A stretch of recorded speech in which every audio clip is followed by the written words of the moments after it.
രമ്യക്ക്.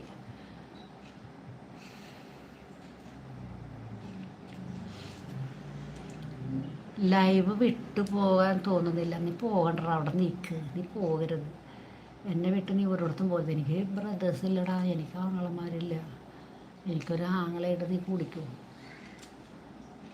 നല്ലൊരു ആങ്ങള. പിന്നൊരു കാര്യമുണ്ട് കേട്ടാ, എനിക്ക് ഉമ്മ തന്നു, എന്നാ പിടിച്ചോ. അപ്പേ എനിക്ക് ബ്രദറായ വേറൊരു കാര്യമുണ്ട്. പെരുന്നാളിന് സാരി മേടിച്ചു തരണം, ഓണത്തിന് സാരി മേടിച്ചു തരണം, വിഷുവിന് ചുരിദാർ മേടിച്ചു തരണം. അങ്ങനെയൊക്കെയുള്ളൊരു കാര്യമുണ്ട് കേട്ടോ. ഞാനൊരു പൊടിയല്ലേ, നീ പൊടിയായാലും കൊള്ളാം, നീ അങ്ങോട്ട് വളർന്ന് പന്തലിക്കും. അപ്പം മേടിച്ചെന്നാൽ മതി. ഇതിങ്ങനെ തന്നെ ഇരിക്കാൻ പോണേണോ പൊടിയായിട്ട്?